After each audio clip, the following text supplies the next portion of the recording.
प्रभाव पूर्ण रूप से बढ़ने लगा तो धीरे धीरे कंपनी लोगों ने सोचा कि जो हम टैक्स कलेक्ट कर रहे हैं किसानों से या फिर खेती से, क्योंकि सबसे बड़ी जो संभावना थी वो उनकी कृषि खेती से ही उन्हें वो टैक्स कलेक्ट करना था। तो उस कलेक्शन के लिए व्यवस्था बनाई गई। व्यवस्था में कई व्यवस्थाएं आई, अलग अलग जगह पर कई व्यवस्थाएं बनाई गई जिनके बारे में हमने थोड़ा सा चर्चा की थी। आज हम स्थायी बंदोबस्त जो होता है ना, परमानेंट लैंड सेटलमेंट, उसके बारे में थोड़ा सा गहन अध्ययन करेंगे कि परमानेंट लैंड सेटलमेंट क्या था, कहाँ पर हुआ था, सारी चीजें हम आपको बता चुके हैं। अब पहली बात आती है कि परमानेंट नाम क्यों पड़ा, परमानेंट इसका नाम क्यों पड़ा।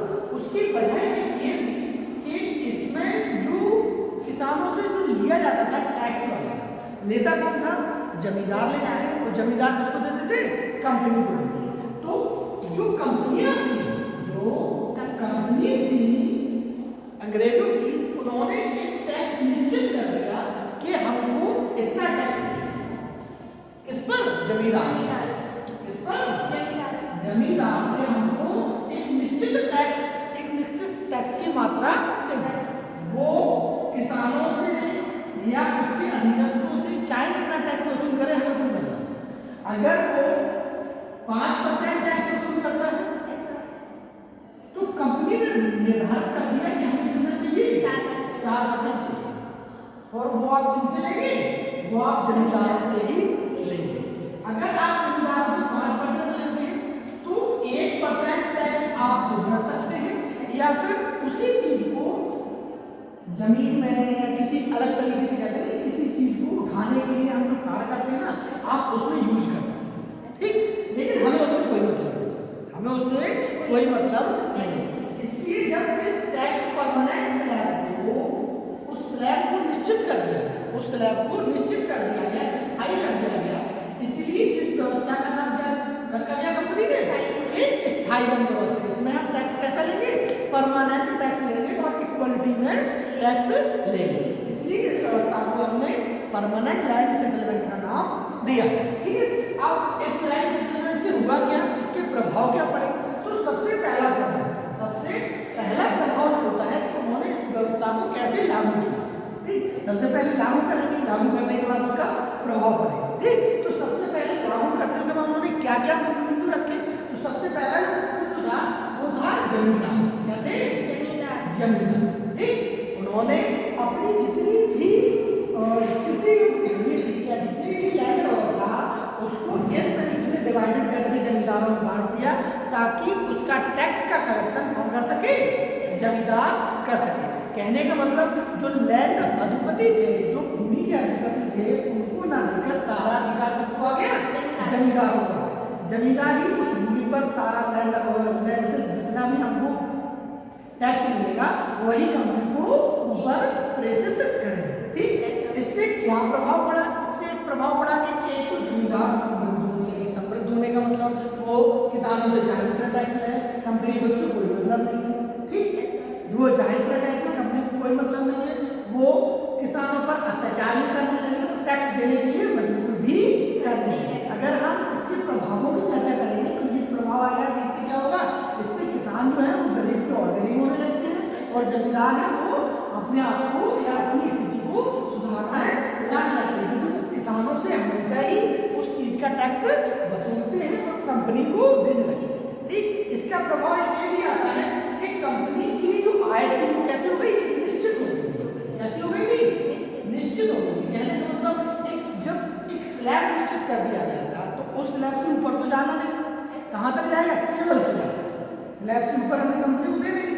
तो जितना भी एक्स्ट्रा पैसा आता था उसके पास आता था जमींदार, और जमींदार धीरे धीरे क्या होने लगे, जमींदार धीरे धीरे समृद्ध होने लगे और अपने आप को एक अच्छे वे में या ये कह सकते हो एक अच्छे रूप में देखने लगे, ठीक है। तो जमींदार इस व्यवस्था में क्या होता है कि जमींदार जो होते हैं वो अपने आप को पूर्ण रूप से उसका जमीन का मालिक होने लगते हैं और वो किसानों के ऊपर अत्याचार करना प्रारंभ कर देते हैं, जिससे किसानों की हालत या स्थिति दुर्बल से दुर्विवह होती रहती है और जमींदार जो होते हैं वो अपनी स्थिति में अच्छा खासा व्यापार चालू हो, अच्छा खासा बढ़ोतरी चालू कर लेते हैं और अपने आप को एक सुदृढ़ स्थिति तक पहुंचा देते हैं। ठीक है, अगर हम इसकी स्लैब की बात करें कि जो कंपनी ने तय किया था, क्या जो कंपनी ने तय किया था वो कितना लगान, जो कंपनी ने तय किया था वो कितना, तो लगभग अगर स्लैब की बात करते हैं तो 10/11 एक पॉइंट आता है, इतना छोटा सा 10/11। मतलब यदि आप 11 भाग लगाते हैं तो उसमें से 10 भाग आपको किसको देना पड़ेगा, कंपनी को देना पड़ेगा। और खुद कितना रख सकते हो, खुद रख सकते हो 1/11। 1/11 भाग नहीं, आपको सारा कुछ करना है, किसको, जमींदार को। और ये टैक्स का क्या करना है, टैक्स का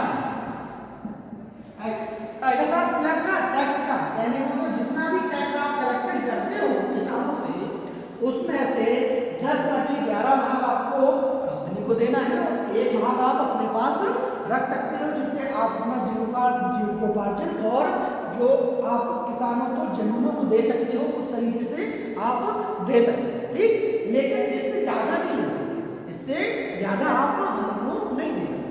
इसलिए जमींदारों ने यही करना चालू किया कि जो किसान थे उनसे और ज्यादा टैक्स वसूलना चालू कर दिया। जब इस तरीके से और ज्यादा टैक्स वसूलेंगे, जितनी ज्यादा भूमि होगी उतना ज्यादा टैक्स वसूलेंगे, तो दिक्कत आने लगी, क्योंकि जो किसान थे कैसे होने लगे, काफी दुर्बल स्थिति में पहुंचने लगे। दुर्बल स्थिति में पहुंचने के बाद जब सारी चीजें सही नहीं चल रही होती है तो उन सारी चीजों को क्या कर दिया जाता है, बदल दिया जाता है। क्या कर दिया जाता है, जब कोई योजना लागू होती है, अगर वो योजना अच्छे तरीके से अपने पीक पर नहीं पहुंचती है तो उससे कई नुकसान भी होते हैं।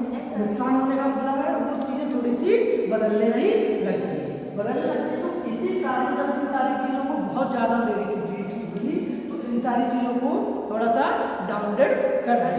ठीक, अब ये तो था कि ये प्रभाव इस तरीके से। ठीक, अगर हम प्रभावों की चर्चा करें, अगर हम प्रभावों की चर्चा करें, जमींदारी था जो लगाई गई या फिर ये कह लो स्थायी बंदोबस्त के रूप में लगाई गई, उससे क्या प्रभाव है, उससे प्रभावों में यही होगा कि जमींदार जो है वो समृद्ध होने लगे, किसान थे उनकी कमर टूटने लगी, या ये कह लो किसान थे वो अपनी स्थिति से और दुर्बल होने लगे। ठीक है, और दुर्बलता के साथ में वो अपना काम कर पाते थे। इसके अलावा एक राशि तय हुई, राशि तय के अलावा भी लोगों को या किसानों को, जमींदारों को कुछ ना कुछ देना पड़ जाता था।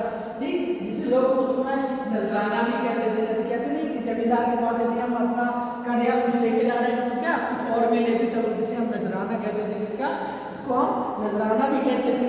ठीक, जो उसमें उसको दिया जाता था। इसके अंतर्गत किसानों की स्थिति जो थी वो थोड़ी सी कमजोर होने लगी और जो जमींदार की स्थिति थी वो अच्छी खासी या फलीभूत होने लगी। ठीक, अगर हम प्रावधानों के बाद इसके लाभों की चर्चा करें, इसकी स्थायी बंदोबस्त के लाभों, तो स्थायी बंदोबस्त के लाभ क्या थे, सबसे पहला लाभ तो यही था कि कंपनी की आय में वृद्धि होगी। जब सभी से कलेक्ट करेंगे टैक्स तो क्या होगा, कंपनी की आय में वृद्धि हो जाएगी, आय में वृद्धि होने लगी। सबसे पहली बात तो ये है। दूसरा, जमींदारों की समृद्धि होने लगी, जमींदारों की समृद्धि होने लगी। ठीक, ओके, जमींदारों की समृद्धि इसमें होने लगती है। इसके अलावा एक चीज और हो गई, कंपनी की आय में वृद्धि हुई, लेकिन आय एक सीमित थी। कैसी थी, सीमित थी। कैसी थी, सीमित थी। और उस सीमित आय से क्या हो गया कि और कंपनी को अपने सारे काम करने के लिए मदद मिलने लगी। जैसे उनको अपना बजट तैयार करना, बजट तैयार करना। तो ये तो नहीं देखना है कि हमको इतना टैक्स नहीं मिल रहा तो हमारा बजट कहाँ जाएगा। भाई बजट तैयार करने के लिए पैसा खर्च करना। अगर आपको पता है कि हमको 4,000 रुपये मिल रहा है तो आप बजट अपने 4,000 रुपये से ही तो लगाओगे। कंपनी को अगर 4,000 मिल रहा है तो उसको बजट तैयार करने में क्या दिक्कत होगी, नहीं होगी। अब मान लो उसको 4,000 रुपये मिल रहे हैं, कैसे मिल रहे, टैक्स से मिले। अब टैक्स में मान लो क्या पड़ गया, सूखा पड़ गया, तो क्या किसान इस टैक्स को चुका पाएंगे, नहीं चुका पाएंगे। कम होगा, ज्यादा होगा, तो उनको टैक्स अपना बजट बनाने में दिक्कत होती थी। और वो नहीं बना पाते थे। जब उन्होंने जमींदारी प्रथा में कर ली तो उन्हें सीधा काम का किससे लेना है? जमींदारों से। ठीक, तो उनका अपना खुद का बजट भी करने लगा। ठीक, और इसके अलावा वो टैक्स वितरण की ओर भी कम ध्यान देने लगे। क्या? टैक्स वितरण की ओर भी कम ध्यान देने लगे। काय पे ध्यान देने लगे? अपनी कंपनी पर उसके उच्चारण की तरफ ध्यान देने लगे। कंपनी के अधिकारियों के अब उन्हें टैक्स से मतलब नहीं था, उन्हें सीधा अपनी कंपनी से मतलब था कि टैक्स तो जमींदार लेकर कलेक्ट करके उनको दे ही रहेगी। यही स्थायी बंदोबस्त के मुख्य लाभों में से एक है। स्थायी बंदोबस्त के होने से जमींदारों को लाभ हुआ और सरकार का स्वामित्व बन गया। जब जमींदारों को लाभ होने लगा, क्योंकि जमींदारों को लाभ हो ही रहा था, किसान से दे रहे थे, लेकर किसको दे रहे थे? लेकर दे रहे थे कंपनी को। ठीक, जब ऐसा होने लगा, कई बार ऐसा हुआ तो किसान जो लोग थे या जो पीछे तबके के लोग थे वो सारी चीजों से थोड़ा सा विद्रोह करने लगे। कैसा विद्रोह करने लगे कि जब हमको मिल ही नहीं रहा है तो हम क्या करें?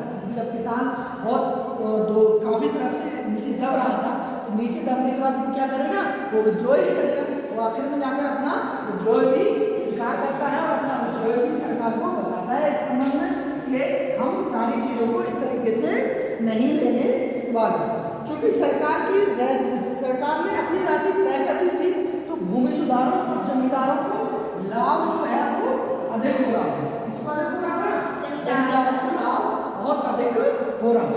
ठीक है, इसकी कुछ और विशेषताओं के ऊपर अगर हम टिप्पणी डालें तो यही डाल सकते हैं कि जमींदार को मुख्य भूस्वामी बना दिया गया था। क्या बना दिया गया था? भूस्वामी बना दिया गया था। किसको? जमींदारों को भूस्वामी बना दिया। और ये जमींदारी उनकी पैतृक थी। कैसी थी? पैतृक का मतलब पहले खुद जमींदारी करेंगे, खुद जमींदारी करने के बाद क्या करेंगे? अपने बच्चे को, तो उन्हीं के खुद के बच्चे पर ही वो सारी जमींदारी आ जाएगी और उनके बाद उनके बच्चों पर कोई जमींदारी आ जाएगी। तो ये चीजें कैसी कहलाती है?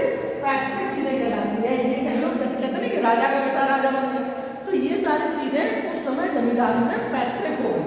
ठीक, और एक चीज और थी, यदि कोई जमींदार चाहे तो अपने पूरे होश में सारी चीजों को किसी अपने जानने वाले या पहचानने वाले उसके पास भी ट्रांसफर कर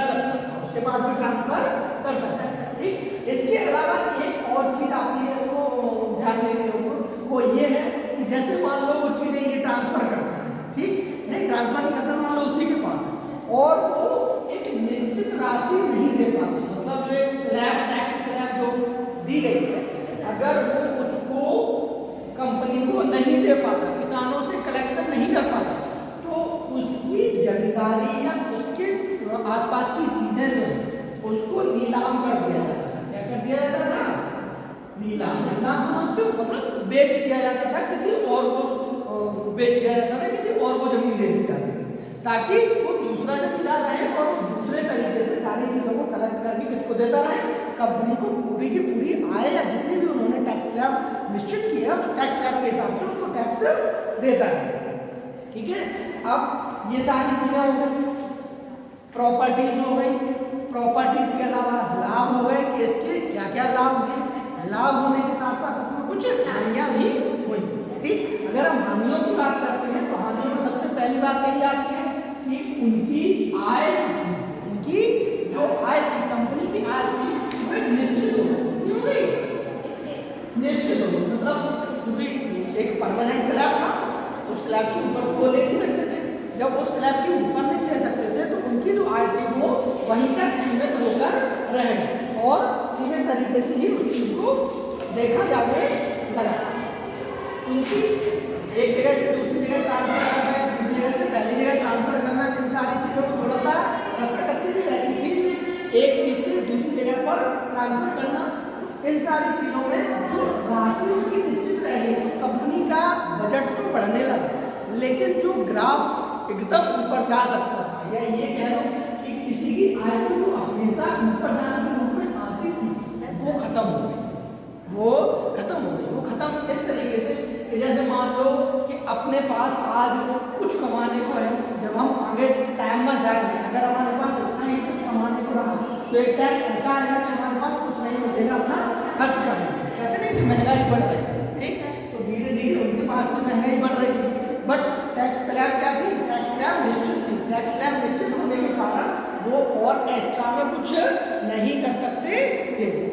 और एक्स्ट्रा में कुछ नहीं कर सकते थे। इसके अलावा जमींदार अगर और हम हानियों की बात करें तो जमींदार प्रबल होने लगे। क्या होने लगा?